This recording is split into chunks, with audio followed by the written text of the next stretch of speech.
Les Américains et Iraniens poursuivent leur attaque mutuelle. Washington a bombardé des dizaines de cibles sur le territoire iranien. Téhéran a riposté en ciblant des bases américaines dans la région. Les dirigeants de la coalition des volontaires réunis à Paris lundi pour discuter du soutien à l'Ukraine à la veille du défilé militaire du 14 juillet.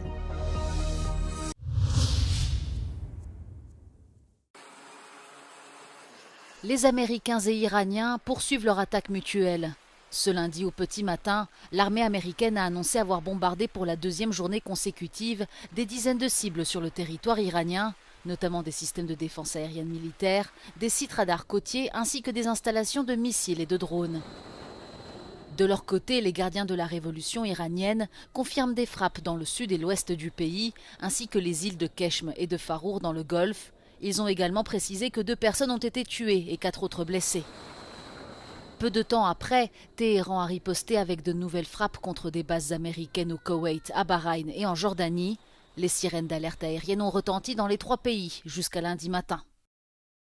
Cette reprise des combats fait suite à une attaque iranienne contre un navire commercial dans le détroit d'Ormuz ce dimanche. Les gardiens de la révolution iranienne ont par la suite annoncé la fermeture de cette voie navigable. Des propos immédiatement démentis par l'armée américaine qui affirme que le détroit reste ouvert à tous les navires souhaitant y transiter légalement.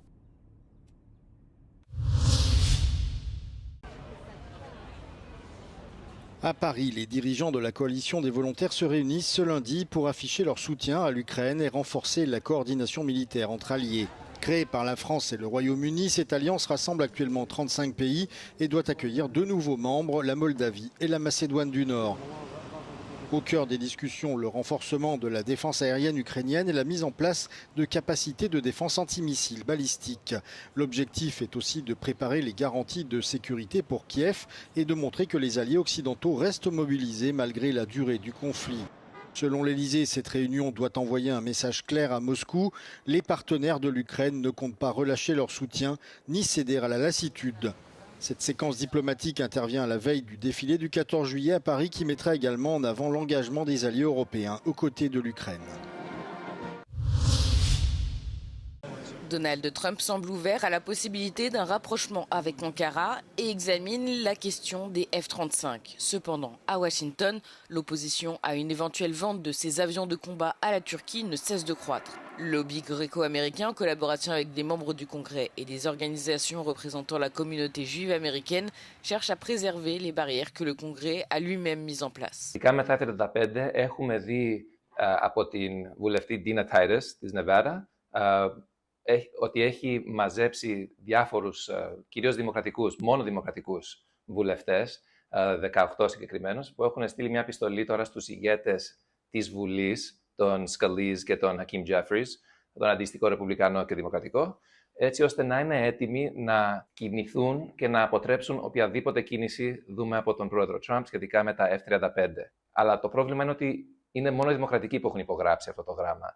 Δηλαδή, από τους Ελληνοαμερικάνους, οι Ρεπουμπλικανοί φαίνεται να κινούνται εσωτερικά. Προσπαθούν να πείσουν εσωτερικά την κυβέρνηση Trump και να χρησιμοποιήσουν τις διάφορες επαφές που έχουν έτσι ώστε να αλλάξουν τη γνώμη με αυτόν τον τρόπο. Un des arguments clés pour ceux qui s'opposent à la vente, la législation américaine. Suite à l'achat par la Turquie de S-400 russes, le Congrès a enclenché des sanctions et interdit le transfert de F-35 tant que le système russe reste sur le sol turc. Υπάρχει κίνδυνος ότι τα S-400 μπορούν να καταγράψουν ή κάπως να πάρουν διάφορα στοιχεία τα οποία είναι μυστικά της Αμερικής γύρω από το F-35 και μετά αυτά να μεταφερθούν στους Ρώσους. Η Αθήνα τονίζει ότι δεν υπάρχει μέχρι στιγμής οριστική απόφαση από την αμερικανική πλευρά για τα F-35, ενώ η Ελλάδα αναγνωρίζει ότι οι επιλογές για τα εξοπλιστικά προγράμματα αποτελούν κυρίαρχη απόφαση κάθε κράτους. Ξεκαθαρίζει ωστόσο ότι μεταφέρει με σαφήνεια στους συμμάχους της τις ανησυχίες της για την ασφάλεια στην Ανατολική Μεσόγειο. Από την Αθήνα για το Euronews, Φέη Δουλγέρη. En Espagne, l'incendie meurtrier qui a fait au moins 12 morts dans la province d'Almería est désormais stabilisé. Depuis samedi, des conditions météo plus favorables ont permis aux pompiers de reprendre la main sur le feu qui ne progresse plus. Que es que podemos dar esta buena noticia de estabilización de este incendio tan cruento, complejo, difícil y terrible, ¿no? Como hemos vivido, ¿no? El balance inicial son de 7.000 hectáreas quemadas, con un perímetro de más de 40 kilómetros, para que nos hagamos una idea del alcance de lo que ha tenido este incendio en estos días. Les autorités ont annoncé que les quelques 1500 personnes évacuées pendant l'incendie peuvent désormais regagner leur domicile. Selon les premiers éléments de l'enquête, le feu aurait démarré jeudi après la rupture d'une ligne électrique en pleine vague de chaleur, avec des températures dépassant les 40 degrés ces dernières semaines. L'Europe a besoin d'un actif sûr pour inciter le reste du monde à prêter de l'argent à la zone euro. C'est l'opinion exprimée au micro d'Euronews par le ministre français de l'économie Roland Lescure, avant les discussions avec ses homologues de l'UE à Bruxelles. Les économies européennes ont fait preuve d'une bonne résilience durant la guerre au Moyen-Orient. Mais Roland Lescure estime qu'une reprise est désormais nécessaire. We are not exposed directly to the crisis in the sense that there was no volume issue. We still got oil, we still got gas, we still got fertilizers. But the fact that some of the oil that was flowing is not flowing anymore to Asia has risen the prices. And obviously this has had an impact on our consumers. You know, the oil tanks have been more expensive to fill. Cette semaine, le gouvernement espagnol a proposé un nouvel instrument de dette commune à l'UE, d'une valeur pouvant atteindre 850 milliards d'euros afin de relancer l'économie européenne. Les dettes nationales seraient mises en commun, vendues aux enchères sur le marché, puis prêtées à nouveau au pays. It's an interesting proposal that solves some of the issues that usually debt on top of debt can address. There's one issue that concerns me. I've talked to Carlos about it, and we need to study it further. It's the moral hazard. You know, the fact that if one country transfers the debt to the whole community, that might be an incentive for that country to take more debt. Roland Lescure affirme que l'UE a besoin de plus de compétitivité, ainsi que d'une union des marchés de capitaux pour renforcer l'euro.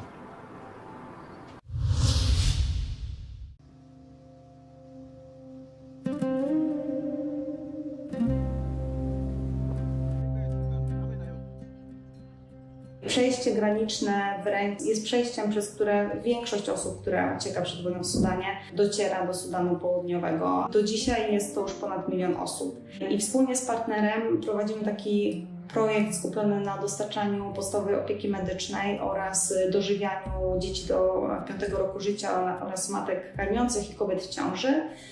I my jako Polska Akcja Humanitarna zajmujemy się dostarczaniem wody do tych ośrodków, a tą wodę dostarczamy poprzez remont sieci wodociągowych albo instalację zupełnie nowych systemów oczyszczania wody z Nilu i doprowadzenia tej wody później do tych klinik. Budujemy też latryny, których tutaj brakuje. Oprócz tego edukujemy tak zwanych społecznych promotorów higieny. Wiemy, że wiele kobiet, które przyjeżdżają tutaj, doświadczyła przemocy. Te kobiety nie otwierają się tak szybko na ten temat, natomiast my wiemy z doniesień organizacji humanitarnych, że bardzo wiele kobiet pada ofiarą tej przemocy. Niestety pomimo tego, że jest wiele tych organizacji humanitarnych w Ręk, to są duże luki w finansowaniu i nie jesteśmy w stanie zapewnić nawet tak podstawowych potrzeb jak woda czy jedzenie dla wszystkich osób, które tutaj przyjechały, no i też dla tych, którzy tutaj mieszkają. Ta wojna w Sudanie, ona tak naprawdę jest nieobecna w mediach europejskich i też tak globalnie, a bez tej obecności pozyskiwanie środków jest bardzo trudne.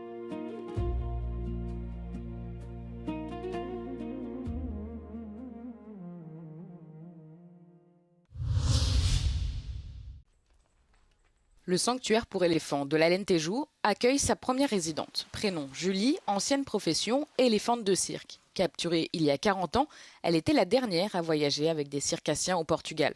Julie se promène déjà dans un environnement contrôlé et a même pris son premier bain de boue. Julie isn't just Pangaea's first elephant, she's also the last circus elephant in Portugal, and in fact the last wild animal in any circus, and that's enormous. It just shows how important it is to marry legislation with sanctuary as well, because you've got to have a solution, you've got to have a place to send these animals. Avec ses 400 hectares prévus pour accueillir 30 pachydermes, ce site est le premier sanctuaire pour éléphants à grande échelle d'Europe et une solution bienveillante pour les zoos, les cirques et autres institutions européennes à la recherche d'un foyer permanent pour les éléphants dans le besoin.